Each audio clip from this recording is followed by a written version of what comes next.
Hello, everyone. Welcome to the Bay Area Content Marketing Meetup. Today, we're talking about thought leadership with Lee Price. Lee is a thought leadership consultant and executive ghostwriter. Lee is going to cover why thought leadership matters so much right now, who should be a thought leader, hint, it's probably you, and how to develop your thought leadership practice in 30 minutes a week. Lee is a repeat presenter. Lee presented a few years ago, also on thought leadership. So thanks for joining us, Lee, and take it away.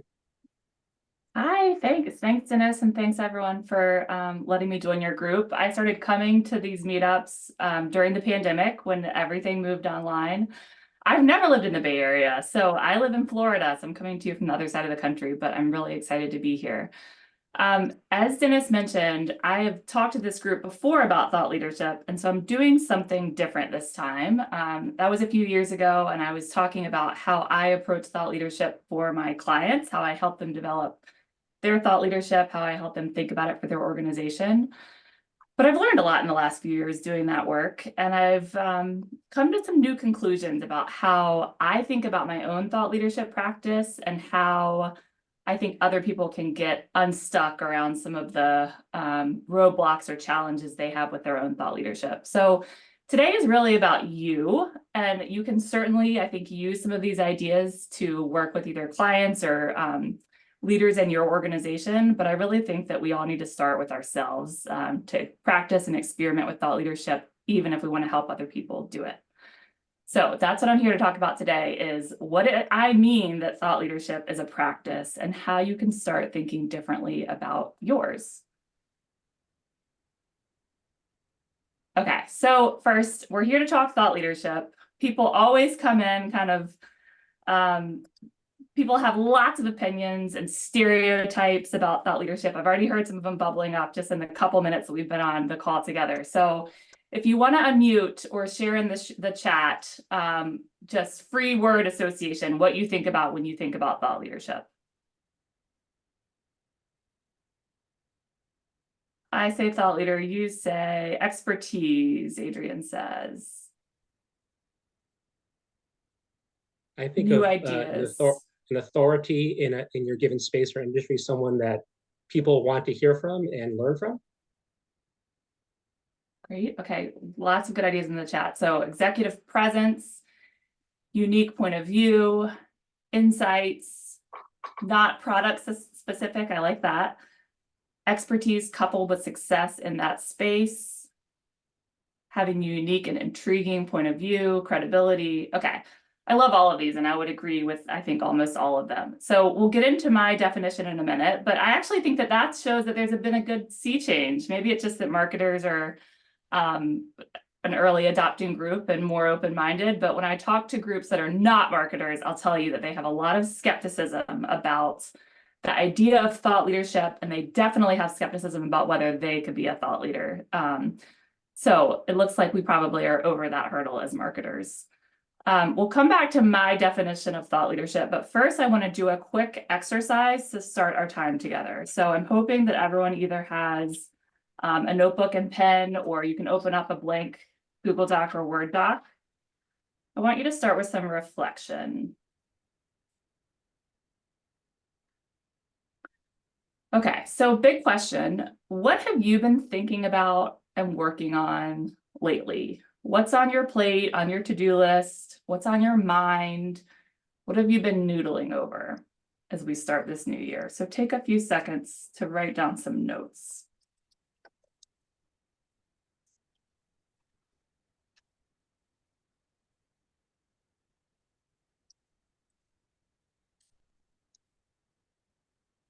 If there's anything that's been hard in your work or that you're trying to figure out, note that. If there are any big questions you've been thinking about.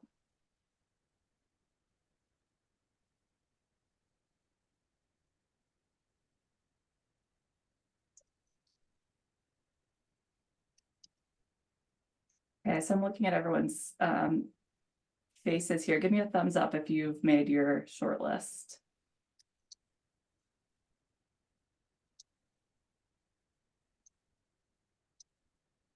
Okay.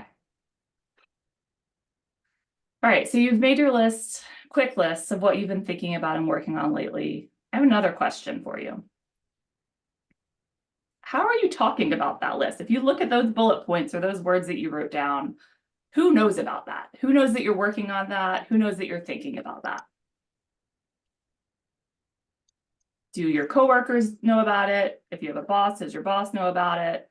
Do your friends in the industry know about it? Do your clients know about it? Who knows about this stuff that's been going on your to-do list and in your brain?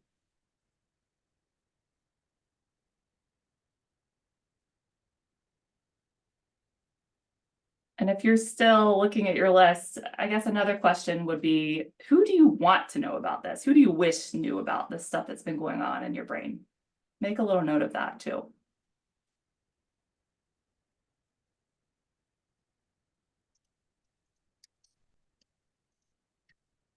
Okay, we're going to come back to this, but this is the way that I wanted to start. So keep that in mind as we keep talking. All right, here's what I want to talk about today. It's pretty basic. Who are thought leaders? What does it mean to be a thought leader? What are we talking about here? Somebody had that question at the beginning, so we'll answer that. Why does thought leadership matter, and why does it matter so much right now, even compared to a few years ago? What's going on in the world that makes thought leadership matter so much? And how can you develop your thought leadership practice? Okay, so let's start with the way that I define thought leadership. Who are thought leaders? What is a thought leader? My definition is pretty simple. So thought leaders are, it's a person. Thought leaders are people, right? So IBM, great company, lots of smart people who work there, lots of people with big ideas. IBM is not a thought leader, at least not the way that I define it, because I can't help IBM have better ideas. I can help the people at IBM talk about their ideas and reflect on their ideas in a different way. But the company is not a thought leader because, you know, we all know that companies are made up of people. The people are the ones who have the idea. And that's important to remember both for yourself, that you are the one that has ideas, and also as you do work as a marketer inside an organization, that you're really looking for the people with the best ideas. So a thought leader is a person who thinks in public. So they have ideas. They could have made a long list, right, when we made our note of what we're thinking about and working on. And they're doing that thinking in public. They're sharing some element of it beyond just in their own scratchpad. Let's think about what they share. So I've boiled this down to 3 categories. The first is they share their expertise. So let's say that someone's been in their field for 30 years. They've gone from, you know, entry level all the way to where they are now. They've learned a lot along the way. So they have a lot of expertise in their field. They can share what they know. What's more interesting is that they can share their perspective. So they can share the windy road they took to get all the way to the top of that mountain where they are now. So what mistakes did they make? What changes have they seen in their space? How did they learn all this stuff that they know now? There were probably wasn't an easy A to B path over 30 years, right? There was a lot that happened. So they're able to dig back into that experience, that expertise, to build a perspective about how they learned what they know. And that's usually the juiciest, most interesting part, is how they learned what they know. And then piece 3, they've gotten to the top of this mountain where they are now, and they can look forward and they have a vision for what's coming next, for what they're expecting, what they're predicting, what they want to happen in their work and in their space going forward. So in marketing and in content marketing, we often think about sharing our expertise, right? What we know, what our company can deliver, what our products can deliver, what they can do for people. But thought leadership adds these layers of perspective, which is the story of how we learned it, and our vision for the future, which is really important. So those are the 3 things I think about when I think about a thought leader: a person who thinks in public, they share their expertise, their perspective, and their vision for the future. In other words, thought leaders share their ideas and their work. So what's going on in their head, what they're working on, not just ads and accolades. Okay, so I think a lot of times thought leaders get a bad rap. The idea of a thought leader gets a bad rap because they're just self-promotional, right? They're just sharing, good things that happen to them. They're sharing all the good news, basically.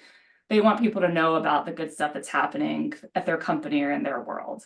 But really, thought leadership is about sharing all the stuff behind the scenes that leads to those ads and accolades and good news. So I'm going to give you an example of how I differentiate these two things. Okay, so let's say that I run a big HR department at a big company, and we win an award for our diversity and inclusion program, let's say. Okay, so this is how I see most people sharing big news like this. They're excited, right? I'm so excited to announce that my company won a huge award because we're the best. I'm so proud of my awesome team, right? Great, I'm happy for that person, right? Good for you. I'm glad, I'm sure it was well-deserved. Great. Everyone who knows the person sharing this news, is excited for them. Great. But it tells me nothing about why they won the award, about what it took to get there, about what it means, about where they're going next. It really doesn't let me into what was going on. I don't know how they did the work to get there. I don't know why they won the award. I don't know what they learned, and I don't know what's next. So it really just reads like an ad. Instead, what if that person told the story about how they got to that award, right? So what if they said, 2 years ago, I had an idea. What if we approached our D&I initiative in a totally new way? What if we stopped thinking about quotas and started thinking about outcomes?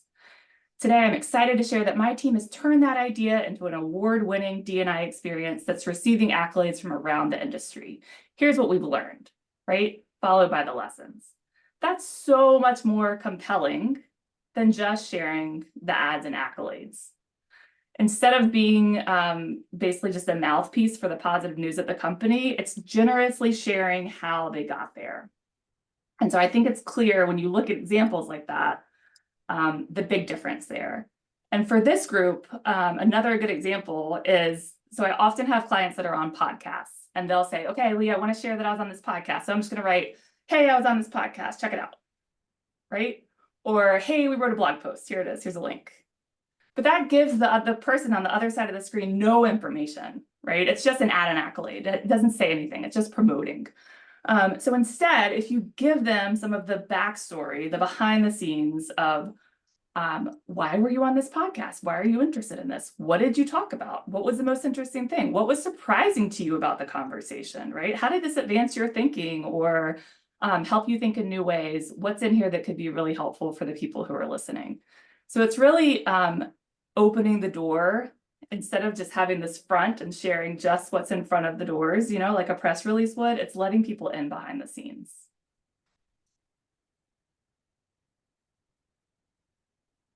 In other words, thought leadership is generous. This is kind of a bold statement to people a lot of the time when I tell them that I think that they can be generous thought leaders, that the act of thought leadership in itself is generous.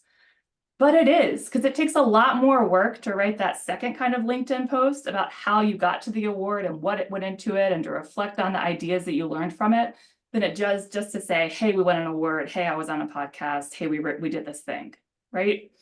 It's generous because you are doing the hard work of reflecting on how you got there.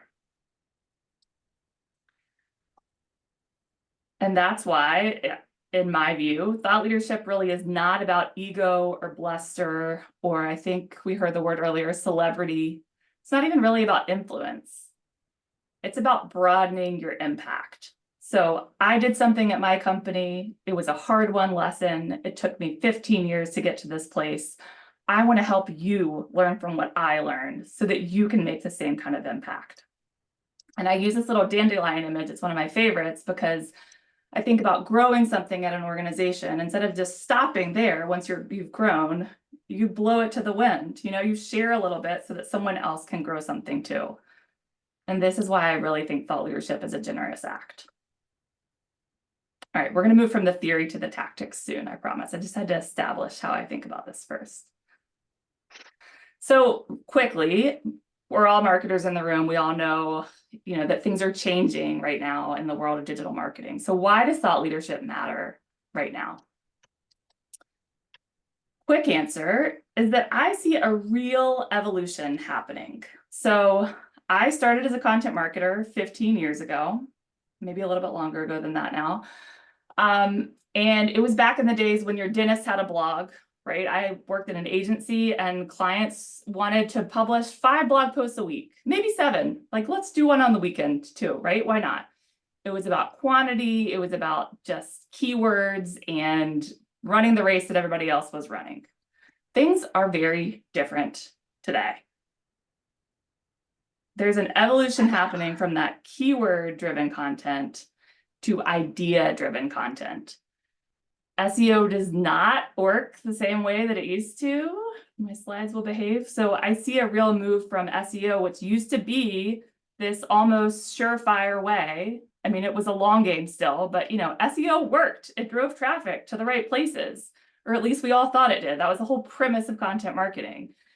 And now I see a move towards thought leadership because we just cannot control what's happening with SEO. We can't guarantee that traffic is going to come to your site if you're writing posts about the right things for your business. There's been a real shift.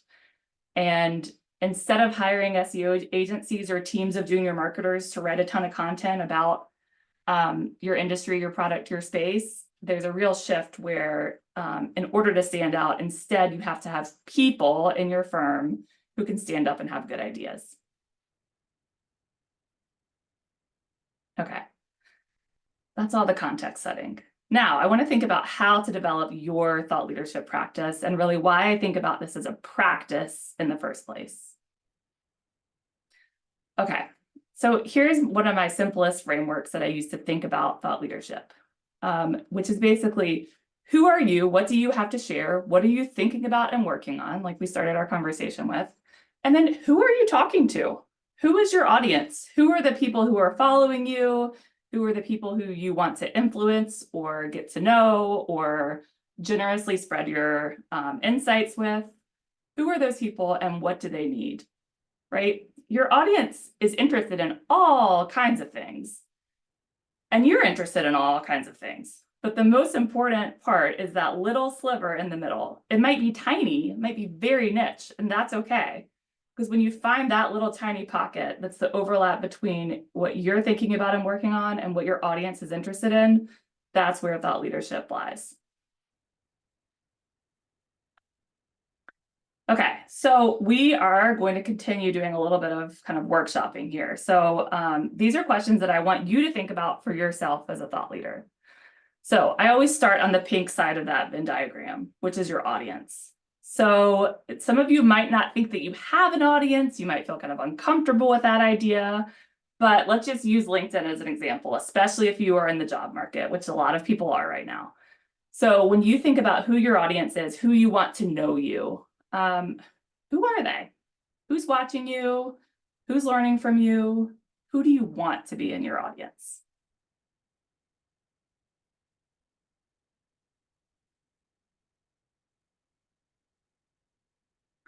And I'm going to run through all of this at speed, but I'm going to send you, or Dennis is going to send you a worksheet afterwards that has all of these questions for you to think about more slowly when we're not on Zoom. Okay, so let's think about that audience, the people that you want to know you. What's going on for them? What are they stressed about? What do they need to know? What kind of help do they need? And this third question is the most important one. What are they looking for that isn't already available from a ton of other people, right? So maybe your focus is SEO and you want to be in front of people who are also SEO experts and kind of movers and shakers and people that are hiring SEO experts. There are a ton of other people talking about SEO, right? But what is your unique experience, perspective, vision that overlaps with what they're looking for? And that's the hard part, is finding that, right? What can you uniquely and authentically talk about that they're also interested in and need to know about?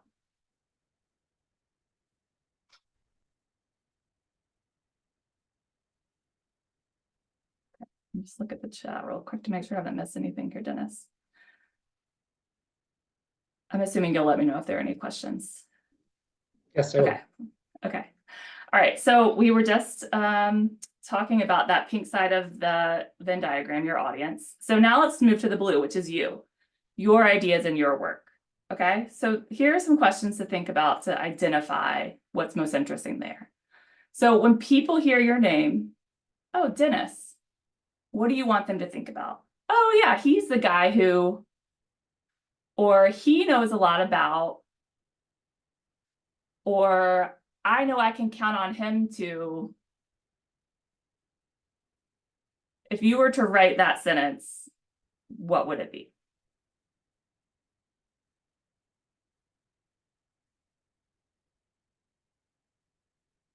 The next question is, what do you really want people to know, right? If you could get a bunch of people in a room, 50 people in a room who you really want to talk to, you know that they need to hear your message, what would you say to them?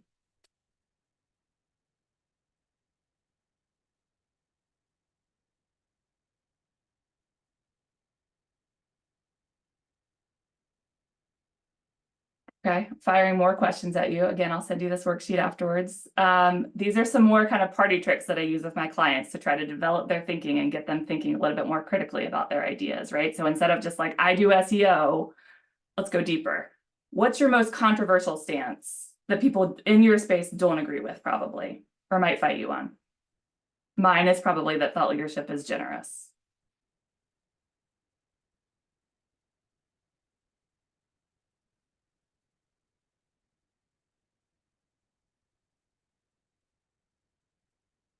And then thinking about your vision, how do you hope that people are thinking or working or operating differently in 5 years from now? What would that ideal future look like that you're working towards?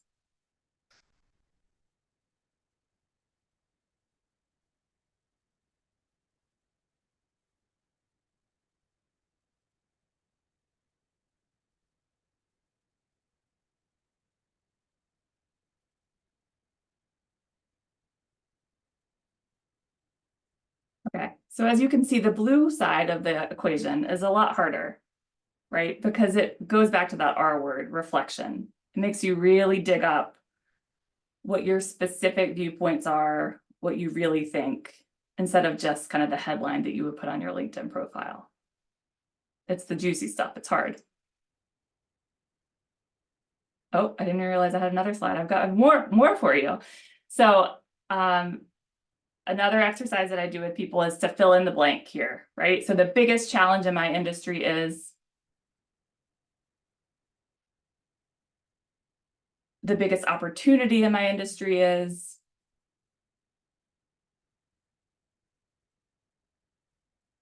the solutions for those challenges are. If you have those answers, then you're doing great. I want everyone in my field to know.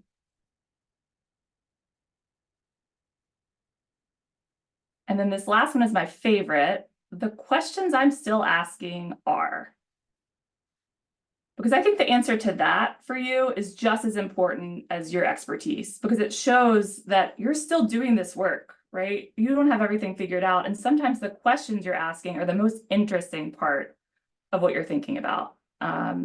It's an opportunity to start a conversation. It's showing that you still have a lot to learn, because we all do. So as we think about how to build a practice, coming back to quick start, thought starter questions like this can be a good way to get unstuck. If you're like, oh, I should share something on LinkedIn. I should, I said I was going to post on LinkedIn on Mondays. What am I going to talk about?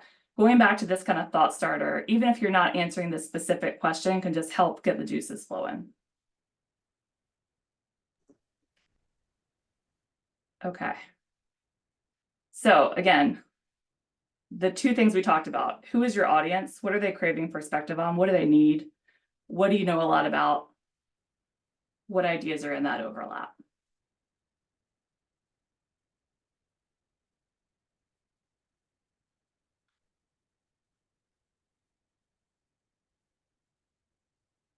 Okay.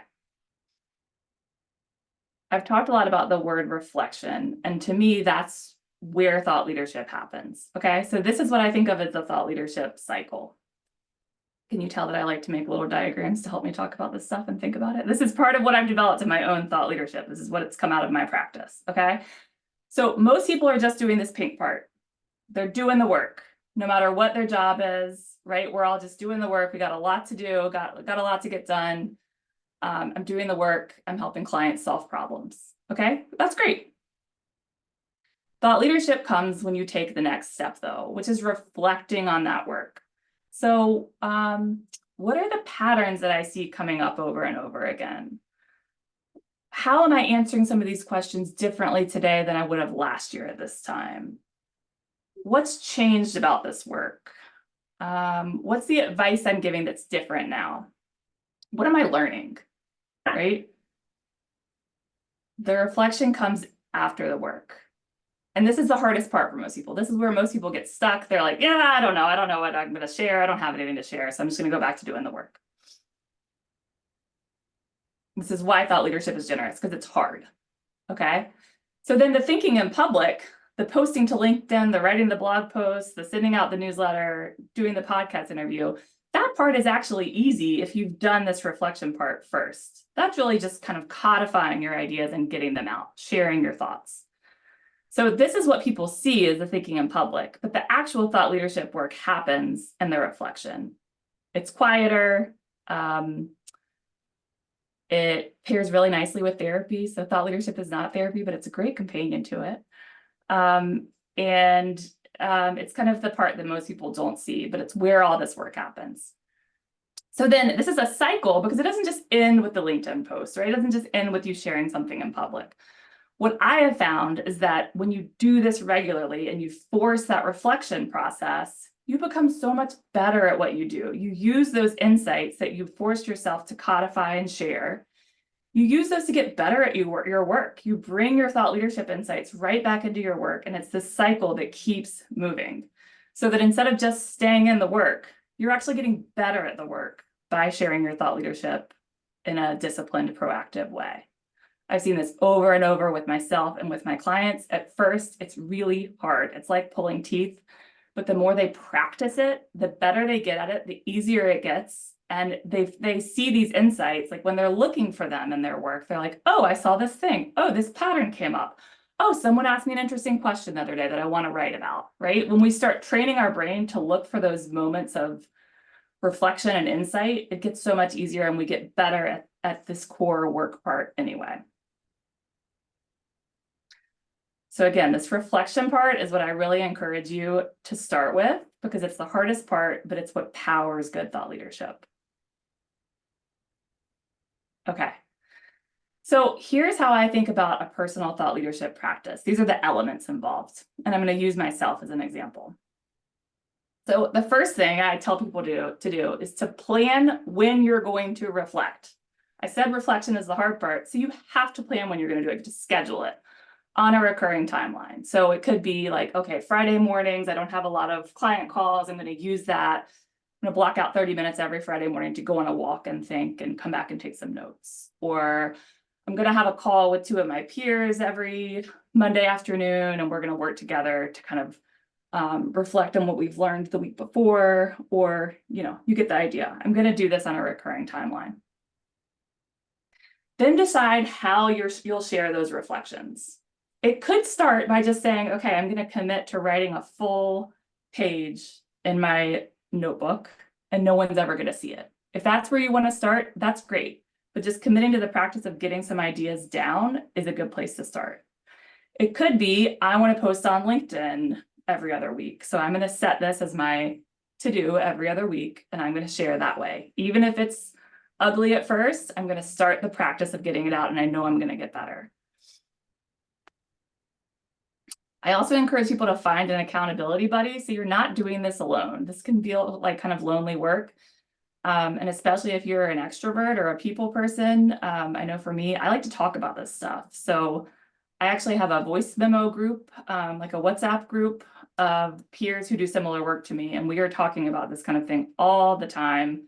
And it's a great way to bounce ideas off each other and just to start reflecting out loud.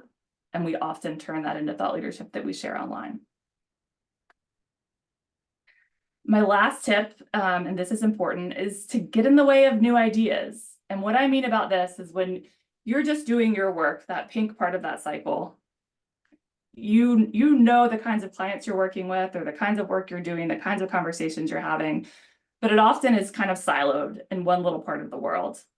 And I found that the best way to be able to draw new conclusions and reflect in new ways about your work is to put yourself in the way of things that are new to you. So that could mean going to events that are slightly outside of your field, related, but a little bit outside. It could mean subscribing to a magazine that you wouldn't normally read. It could mean listening to podcasts that, again, are just like a touch outside of your work. Regularly reading nonfiction books I found really helps me, or even just movies and TV shows and fiction. A lot of times I kind of get aha moments there, but just find ways to push yourself in front of new ideas.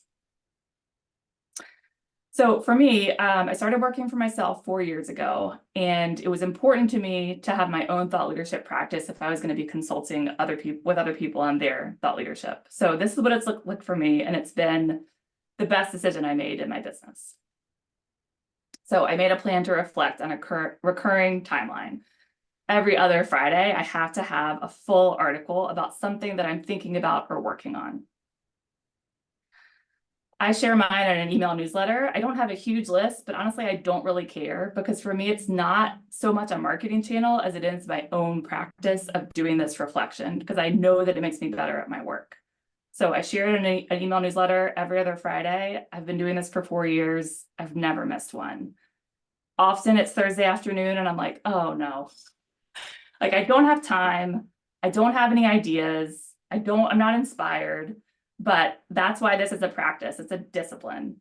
And so when I force myself to do it, something always comes up. And if you have a newsletter or any other recurring practice like this, you'll know what I mean, that when you make yourself do it and it's a non-negotiable with yourself, you'll surprise yourself usually. I have an accountability buddy, my friend Sarah G, who might have talked to this group before, Sarah Grusenbach. She's a content marketer and a longtime writer. So she and I help each other when we're stuck. We talk through ideas. She responds to every one of my newsletters. So she's kind of like my personal cheerleading squad. So get yourself a cheerleader if you don't have one. And then I'm always trying to get in the way of new ideas. And this is something else that I kind of push back against. You know, I'm like, I'm busy. I got a lot of work to do, a lot to get done. I don't have time to do that. But I try. So last week I went to a conference in New York. I didn't really have time to go. I have 2 kids. I had a lot going on in January, but I took a one-day trip to New York for this ghostwriting conference called Gathering of the Ghosts. And it was mostly people from the book publishing world. I've ghostwritten a couple books, but I don't know a ton about book publishing. It was fascinating. It was the most interesting professional event I've ever attended because it got me out of my little comfortable zone and it exposed me to this whole world of people and work that I didn't know anything about. So it just reminded me how energizing it can be to get in the way of new ideas. Okay, I've talked a lot. I want to come back to that prompt that we used at the beginning. Okay, and I want you to think about this in a new light based on what we've talked about today. What have you been thinking about and working on lately? And how could you be talking about it to other people? If you were starting your thought leadership practice today, what could you write about and who could you share it with?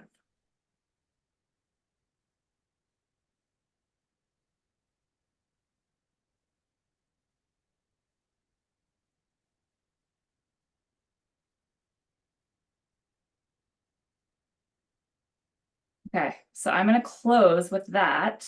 Dennis, like I said, is going to send you a worksheet with all of these questions so that you can do this a little bit more slowly on your own time. You can help me be accountable to my personal thought leadership practice by following me on LinkedIn. I'm Lee Price. And my newsletter, you can sign up for it at viewfinderpartners.com/newsletter. I do my best to send it every other Friday. Thanks so much, Lee. So I put the worksheet link, it's a Google Doc link in the chat. I will also post it in the meetup page for this event. I just had a quick question, Lee. So for your thought leadership consulting practice.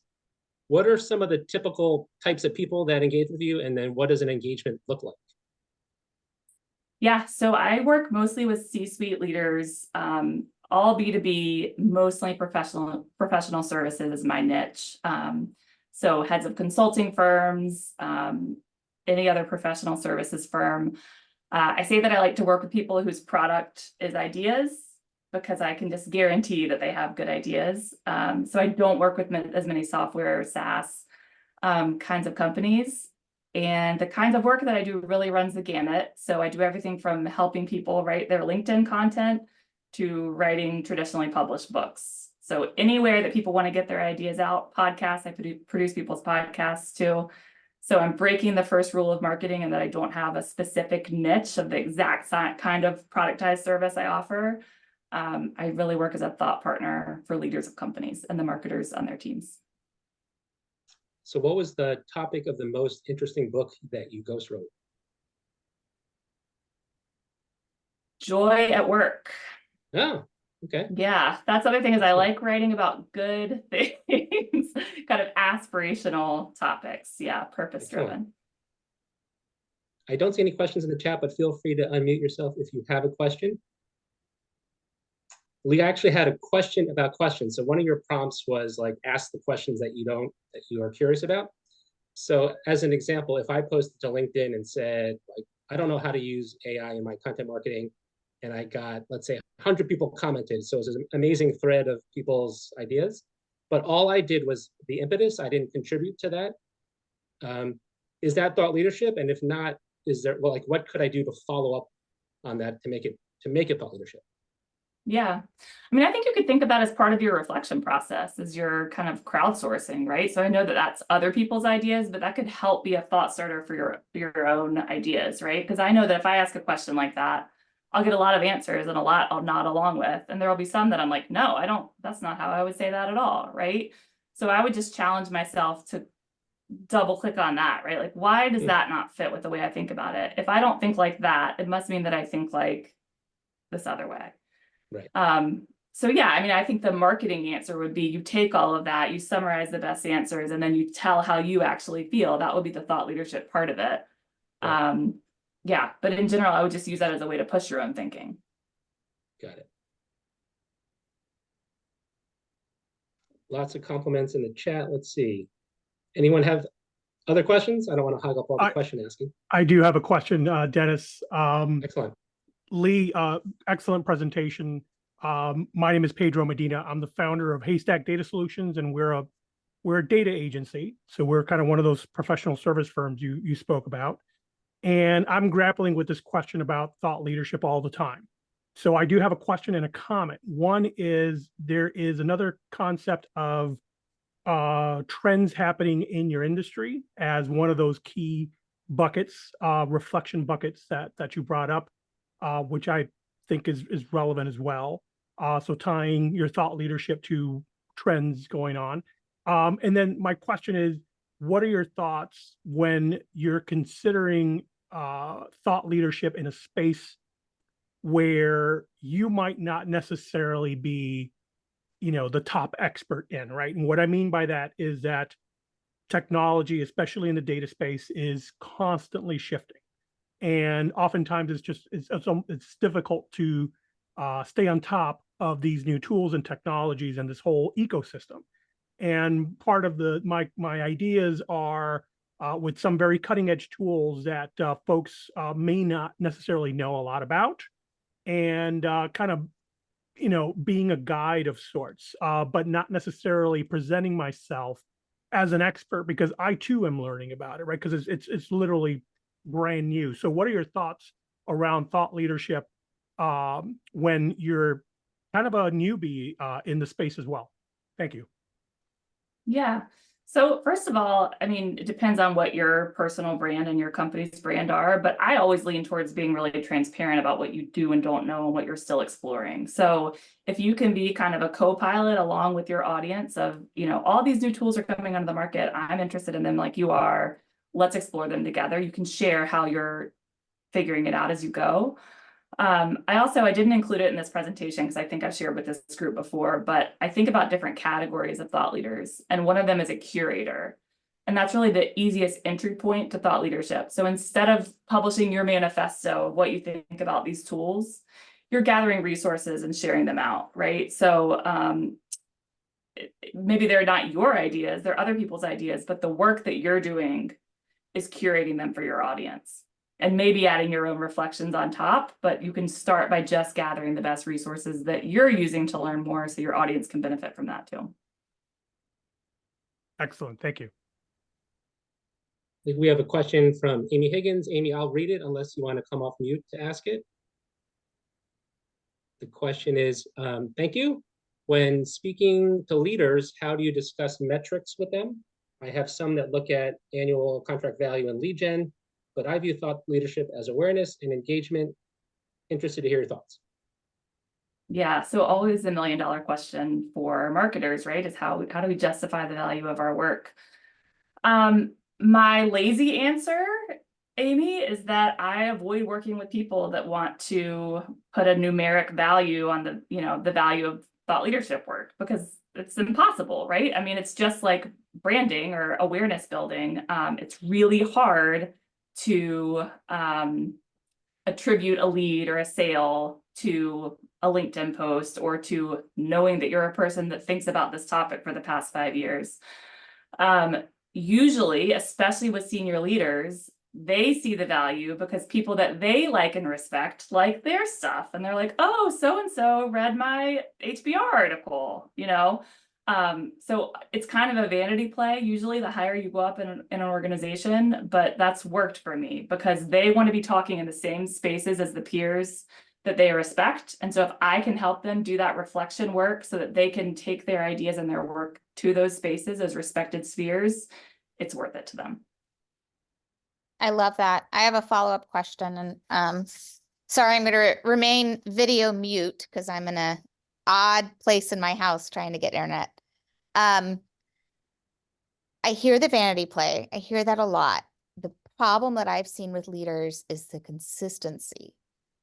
So they're like, Yeah. great, I'd love to be on this Forbes article, or I love to be on stage for this huge conference. And you do a lot of work with them getting their point of view specific. What do they want to be known for? And then it's kind of one and done. So how do you keep them interested and keep them looking at the long-term strategy over the short-term vanity point? Yeah, okay. I think I have a couple of answers to this question, just thinking on my feet. One tactic that I've used with especially CEOs and heads of companies who are very busy is that I usually work with their marketing teams to do this. We develop one big idea for an amount of time, for a year, for a quarter, whatever, usually for a year, honestly. If it's a good, juicy idea, you can get a lot out of it. And so instead of writing that one Forbes article about whatever the idea is, you could also use it as your pitch for events to get them on stages. You could use it as your pitch to other magazines that you could use to write a version of that same idea, building on it in another direction. I also would start to go to the people that are one layer under them, other subject matter experts, if they're okay sharing the idea, which they should be, if it's big enough and broad enough and inclusive enough. So to get other leaders in the firm talking about writing that idea, a big consulting firm that I work with is doing this right now. We have a one-word idea for the year. And I've seen hundreds of partners in the firm make it their own, right? This guy over here is talking about it in terms of product design. This other person over here is talking about it in terms of like a leadership HR type issue. So if you could create an umbrella idea or a thought leadership platform that a lot of people can stand on, it can take that idea so much farther. Would you So be willing to, oh, go ahead. Oh, sorry, Dennis. Thinking more of like pillar ideas. Like, Yeah. Lee wants to be known for this. Dennis wants to be known for that. Okay. Yeah. Like, how do you keep that one thought leader engaged, you mean? Yep. Yeah.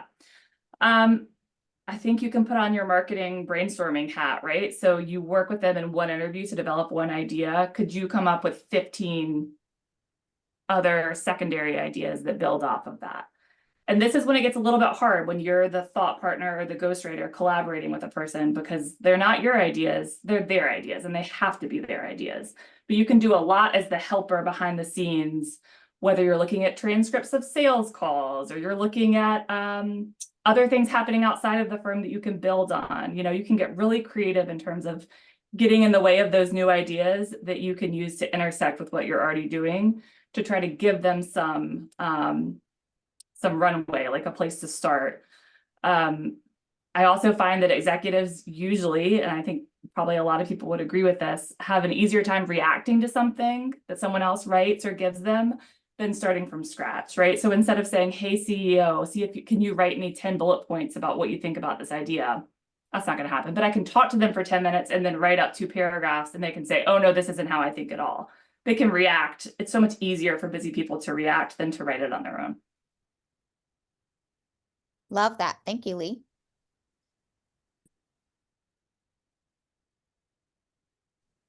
Rich, you have a question? Hey, yeah, thanks, Lee. And apologies if this had already been addressed. Just a quick comment. Well, 3 things, 2 comments and a question. First, thank you for all your time today, sharing your expertise. I don't mean that hollowly when I share gratitude. This community, this sharing is key. It's why I'm part of it, knowledge sharing, right? Another comment, in terms of ideation, I just heard something there. I find some use in looking at win-loss analysis and objection handling. While it tends to be very product specific, I could abstract from that at maybe some kind of root cause analysis for greater things beyond whatever product service is being sold, to get at a pain point for an audience that I think there's a gold mine for ideation around thought leadership topics and themes in win-loss analysis and objection handling areas if you partner with product. And now a question.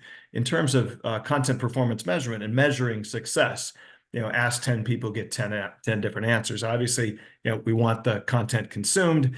If there's any call to action, what, if anything, we want the audience to take, did they take it? But really correlating all this to business objectives, I think that holy grail of attribution remains elusive. Like, in your experience, how can thought leadership be successfully measured in a way that kind of proves its value, so the funding doesn't get cut, right? Because it's a long game, right? It's a long game. Yeah. So the first section of any thought leadership strategy that I do is, what are your goals with this thought leadership, right? Because people don't do that work to think about that. They're like, well, I just want to be a thought leader. And so why, right? Do you want your thought leadership to stand on its own as something that's generating revenue? Sometimes that is the case. Sometimes people want to become a highly sought after speaker that's pulling in, big speaking fees, right? So they want to turn themselves into someone who can speak on stage and get paid for it. Right. That's a very different goal than, I want to be known in this space because I want our company to be acquired by X kind of company, right? Those are 2 goals that I've seen people have from thought leadership, and how you would meet either of those goals is very different. And so I think trying to get people to, and maybe you have to fill in the gap as the marketer here if thought leadership is not their idea, right? So you have to show them, like, okay, I know that our big strategic goal for the year is X. We can really use your ideas and share some of the work that we're doing and our perspective on this in order to get us there. So again, I said to someone else, I don't have any magic numbers about how thought leadership drives sales, but it's a focused branding play. And if you know what your goals are, then it's a lot easier to show the progress towards that. Yeah, I think following you and I are of one mind, following the breadcrumbs toward, did we shift perception? Well, I can look at Cision and other tools to get share of voice, but how do I know it correlates to that one piece that was consumed? And, it remains a challenge, but I appreciate your presentation and thoughts on it. It's really helpful. Yeah, I don't think it's ever going to be attributed to one piece, but like we said, if you have a year-long theme that you're hammering on and you are showing up everywhere talking about that, and different people in the organization are, I can see that much more likely to be successful as a thought leadership strategy. Great. Thanks, Lee. And the other thing I'll say too is that, like I said, part of the value I see in thought leadership, and this is just something that I've seen, I don't have numbers on this, but it helps the thought leaders get better at their work. So it really is kind of a professional development tool too. And most leaders that are way above you in an organization probably don't want to hear that, but it makes them better at their work. It makes them better at talking about their work. It's like media training, but with some meat behind it. You know, they're able to talk about their ideas in a way that's compelling, and that makes them better at the core work itself. And it can also help other people in the organization understand the work in a new way. I've seen that a lot of times too. If the CEO starts really reflecting more on the company's work or his or her work, it really opens it up so that other people in the company that aren't sitting in those meetings can understand what's going on and can contribute in a different way. So Lee, just to continue on measuring ROI, I know in an organization that's always hard and messy for like almost any type of marketing activity. But since you work with individuals, maybe it's simpler? Do they come to you with common tangible goals when they engage with you on their thought leadership? Yeah, so I'm usually working within the bigger picture of their business goals, but Okay. I do work with individual leaders sometimes outside of their purview as a leader in their company. Right. And so often, you know, they'll have been sharing ads and accolades 5 times a year on LinkedIn, and they're like, why does no one follow me on LinkedIn? Why is no one liking my stuff? And so when they start that uncomfortable practice of sharing more regularly and sharing behind the scenes, their goal is just to drive engagement, drive eyes on their on what they're sharing. And again, those alternative benefits come in. They get better at talking about their work, and more people know what they're doing. So yeah, a lot of times people come to me and they just want to improve their LinkedIn. Right. They're not expecting this whole journey that I'm going to make them go on. Got it. That makes sense. Well, with that, I don't see any more questions in the chat. So Lee, thank you so much for your time today. And again, follow Lee and sign up for her newsletter. We're back in 2 weeks. I know there's some there's some comments in the chat about SEO, but we are talking SEO in our next meetup. It's in 2 weeks from today. So check our meetup page for that. And there's a bunch of other events in February, March, and beyond. Thanks, everyone. Great. Thank you. Bye, thank you.